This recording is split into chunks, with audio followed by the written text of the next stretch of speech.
Iblisku episode 7. Guwon mengendap-endap pulang ke rumah karena mengira Doi sudah tidur.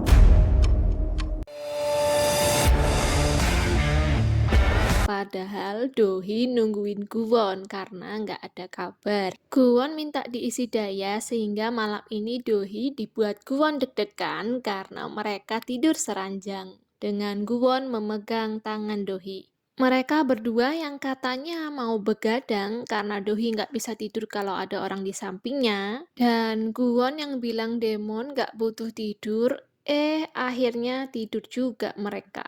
Bangun tidur, mereka saling memandang satu sama lain. Tiba-tiba, Sekretaris Shin menelepon Dohi dan mengabarkan bahwa ada berita yang membuat citra perusahaan memburuk. Judul beritanya adalah Putri Kecil Mire membunuh komisaris demi warisan. Di hari wafat Komisaris Ju, surat wasiatnya diubah. Dia dikremasi untuk menghilangkan bukti. Berita palsu yang berawal dari berita Ingyo menyebar ke media sosial dan berbagai forum. Kemudian mulai diberitakan oleh para wartawan. Meskipun sudah berupaya menghapus lewat jalur hukum, tapi tak sanggup mengejar kecepatan penyebaran berita palsu baru. Dohi segera mengadakan pertemuan kecil yang dihadiri Sokhun, Guwon, dan Sekretaris Shin. Sokhun memberi usul bahwa dia akan menemui Dewan Direksi dulu untuk meyakinkan mereka bahwa berita ini tidak benar. Sedangkan menurut Guwon, cara termudah adalah menemui langsung sumber dari semua rumor dan membujuknya. Setelah Sekretaris Shin dan Sokhun keluar, Guwon dan Dohi langsung berteleportasi dan tidak berjalan keluar melewati pintu. Sokhun yang mengetahui hal itu karena masih di depan pintu menjadi sangat heran. Sokmin terkejut melihat kedatangan Dohi yang tiba-tiba. Sokmin yang selalu geger saat saham turun, tak peduli citra perusahaan saat berniat menjatuhkan Dohi. Nyonya Ju selalu bilang bahwa dia melahirkan anak iblis.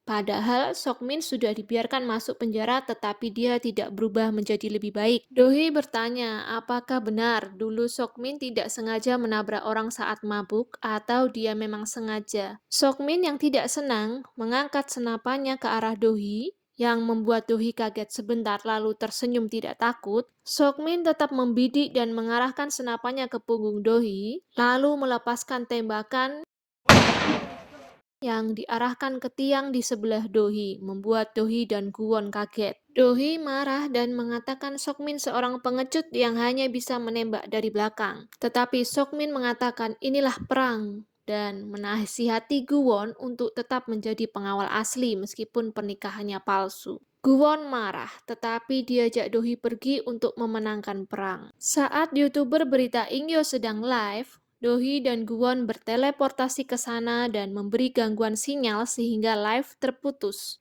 Padahal di saat itu dia sedang menerima banyak donasi. Di saat Dohi sedang menginterogasi, Guwon menanyakan apa keinginan sang YouTuber, yang dijawab dengan ia ingin populer dan banyak uang. Lalu Guwon menggunakan kekuatannya dan memindahkan posisi mereka semua di brankas Bank Korea. Dohi mengatakan dia akan ditinggalkan di sini, lalu besok pagi ditangkap polisi sehingga permohonannya terkabulkan, banyak uang dan menjadi populer. Lalu YouTuber tersebut ketakutan dan memohon-mohon dengan mengatakan bahwa ia akan menuruti semua perintah Dohi dan Guwon. Di Yayasan Sonwol, mereka mencari buku panduan demon yang di dalamnya berisi asal kata demon, keterbatasan, kekuatan, dan fungsinya. Pembunuh yang mendengarkan pembicaraan mereka dari penyadap suara langsung membaca buku panduan demon. Pembunuh jadi tahu Guwon adalah demon. Tidak dapat mencampuri urusan Tuhan seperti membunuh manusia yang masih hidup maupun membangkitkan manusia yang sudah mati. Bila mencampuri urusan Tuhan, demon akan musnah akibat pembakaran spontan. Dohi mengajak Guwon berteleportasi untuk menemukan buku itu.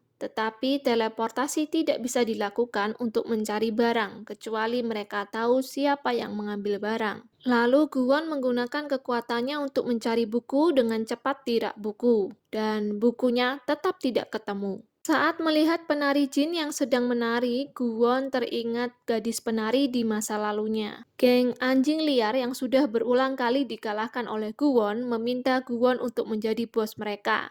Mereka berpikir dunia jadi bisa ditaklukkan geng anjing liar, tetapi Guwon menolak. Pembunuh berbicara dengan bosnya yang sudah membaca buku panduan demon. Bosnya menyuruh pembunuh untuk menyingkirkan Guwon dulu.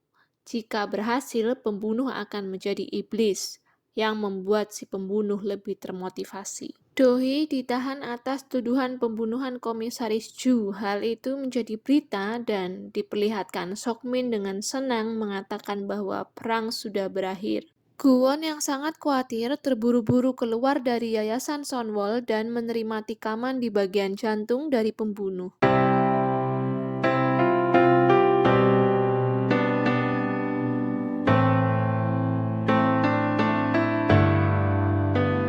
Dohee nggak bisa nyelamatin Guwon karena dia lagi ditahan di kantor polisi.